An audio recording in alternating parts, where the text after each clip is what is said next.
Filling up a car at a petrol station, emptying the coffers of a bankrupt nation. Blame it on a war, there's high inflation, as everyday folk are near salvation. Sunak, Sunak, what a funny joke, living like a king while we all go broke. Sunak, Sunak, one small man, Agenda 21 is part of the plan. Go to the shops for a pint of milk, don't know what it costs, the same as silk.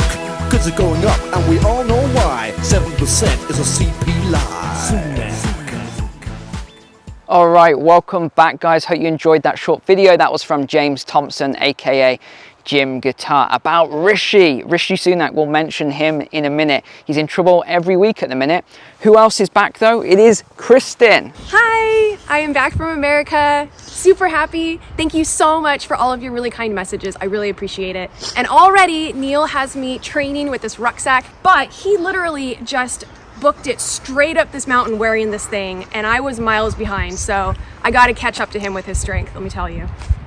Okay, that sounded a little bad from Kristen there. I didn't just plow off and leave her on the mountain there. I was just training my legs a little bit. We've got a bit of a weather front today, which is why it's not all sunny and, you know, lovely today. It's very misty, very cloudy, but it gives a nice effect to the video. Actually, this is probably one of the most rural places I've found so far on the island. The terrain, we found one path here, but apart from this path, the terrain is pretty tough. But anyway, let's get into some of the content straight away then. By the way, this is the Friday walk and talk. It is a chit chat. Always get these funny comments. Oh, get on with it. Get on with what? Get on with a chit chat. Oh, okay, that makes complete sense. Hey, you want to meet for a coffee? Yeah, get on with it. What do you want to meet for a coffee? No, it's a casual walk. So that's what we're going to be doing. Let's get started then. Boris and Rishi are in trouble again. They've just got fined. He's actually the first prime minister in history to ever break the law, to do an illegal act whilst prime minister. There you go. So he had a 56th birthday bash at number 10 Downing Street. Rishi was there, of course. Of course Rishi was there, fishy Rishi, and they got a fine. We don't know how much that fine is yet, but it's probably, you know, 20p, £5, £10, whatever it was. It won't make any difference to them, will it?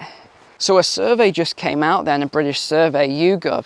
57% of Brits now think that Boris should go, he should resign. Same with Rishi actually. A lot of people think that Rishi should now go. Oh, let's get down here for a sec. And I don't think they've done themselves any favours this week with the headline that's just come out to send all men that arrive, illegal immigrants, to Rwanda. And if you don't know where Rwanda is, a lot of people are like, oh, what, you know, is it local? Is it somewhere in Europe?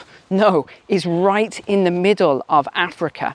I only know it because I sponsored a couple of kids for years. They're grown up now, who lived in Burundi. So that was, I think it was ActionAid or someone like that did the sponsorships then. So yeah, Rwanda is right next to DRC, Democratic Republic of Congo, next to Tanzania and you know, Uganda, etc.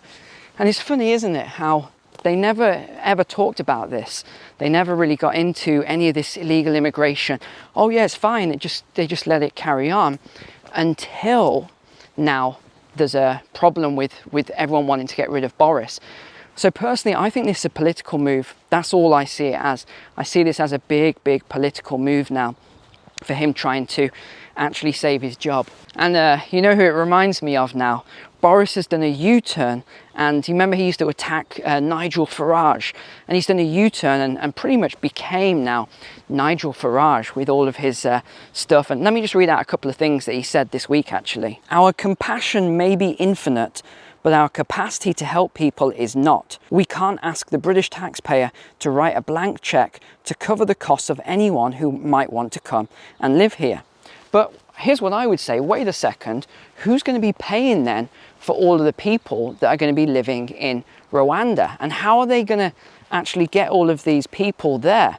Rwanda is what, just over 4,000 miles, I think, away.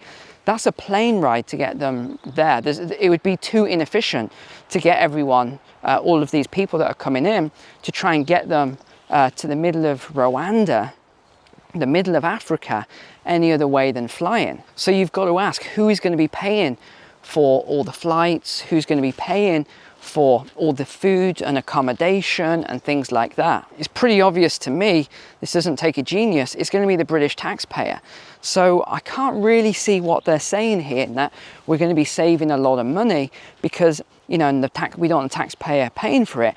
Actually, I think it will just be a case of out of sight, out of mind, in that the taxpayer will be paying for it. They just won't be seeing all of the, you know, the people that have been coming in off these. I think it's about 600 a day at the moment, and it's forecast to rise to 1,000 per day by mid-May. So about a month from now, it's forecast to rise to about 1,000 per day.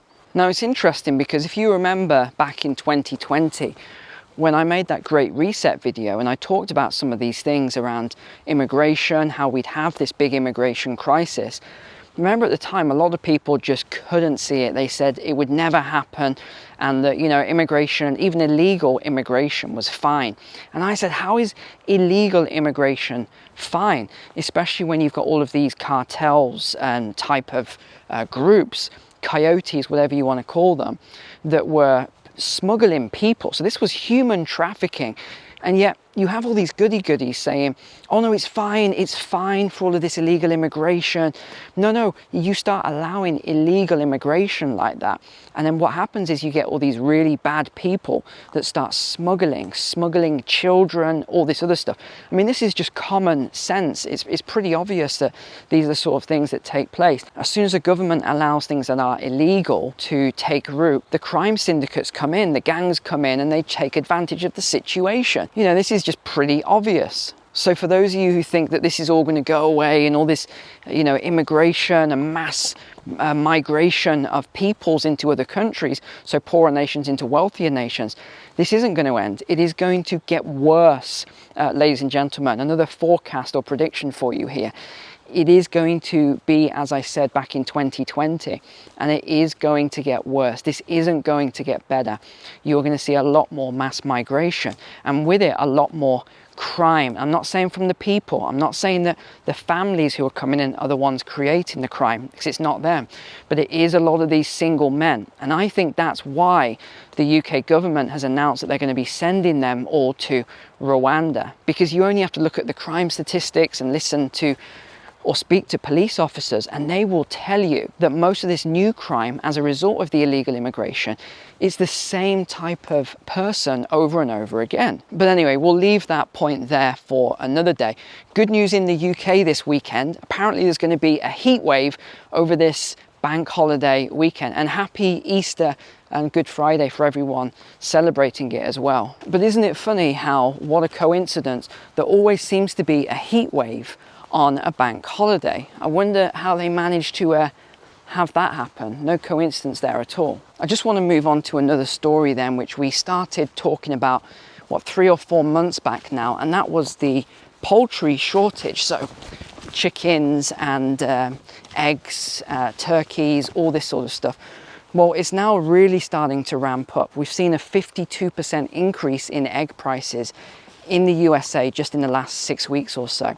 We're also seeing increases in prices throughout much of Europe. And it doesn't help that the government is being overly cautious in most countries by doing PCR testing on the poultry, which I just don't think is the best idea. Surely there's a better test they can do than the PCR test, because what if they keep doing?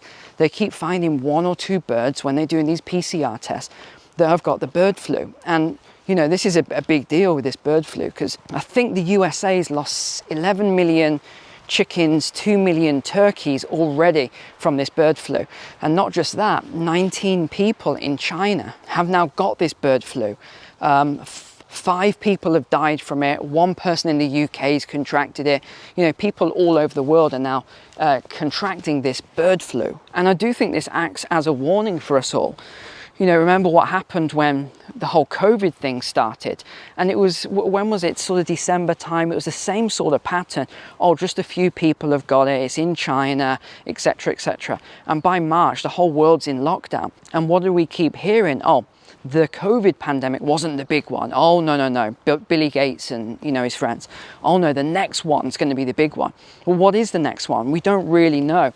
But I'm edging on the side of caution and just assuming, I'm just going to assume basically that this bird flu thing that's going around could be it, if it's killing that many birds. But they're saying they're dying of the virus, but how many of them are actually being culled? That's the other thing. But it's not just eggs and poultry that are going up astronomically. Let me read out a couple more that are going up. Eggs, milk, anything dairy is going up massively.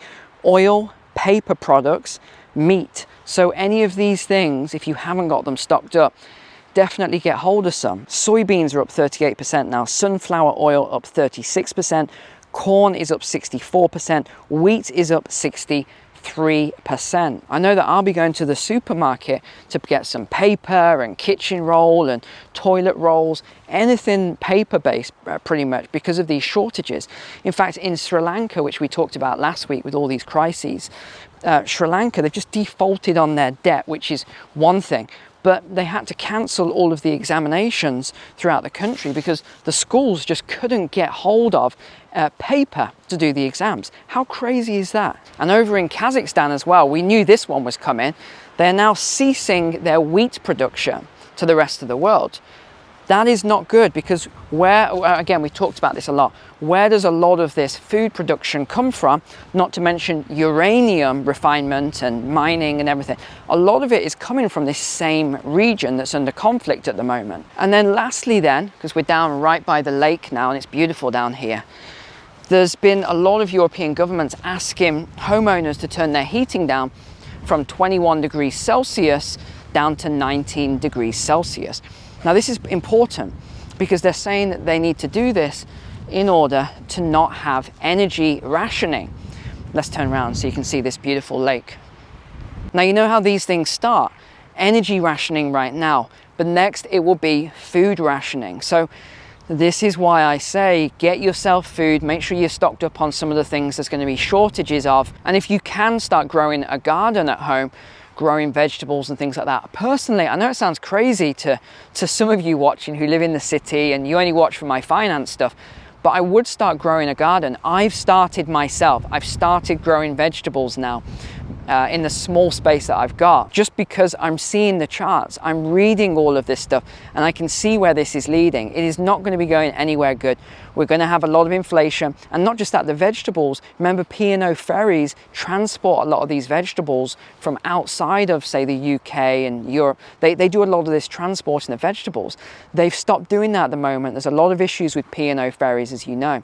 I do think we're going to see a lot of inflation on food and vegetables, and as well as energy, which we're seeing. We haven't seen all the energy shocks yet. This is just not a good time for inflation. If you haven't watched my video from yesterday yet, this talks about the inflation of the 70s and just some lessons with that, so that you can actually protect some of your money or assets, or, you know, just get a good idea of what to do. I know a lot of the content I'm making at the moment is all around protection. It's not necessarily how to make loads of money and invest and stuff. I mean, if you want that stuff, I do it in the Patreon anyway, the investment angle. But I am focused on protection at the moment because I think that's the most important thing. I think, you know, we should all be trying to protect our assets and protect our families and, you know, all these things as much as possible. History is the best teacher, ladies and gents. I know they've changed all the history books now, but history is our best teacher.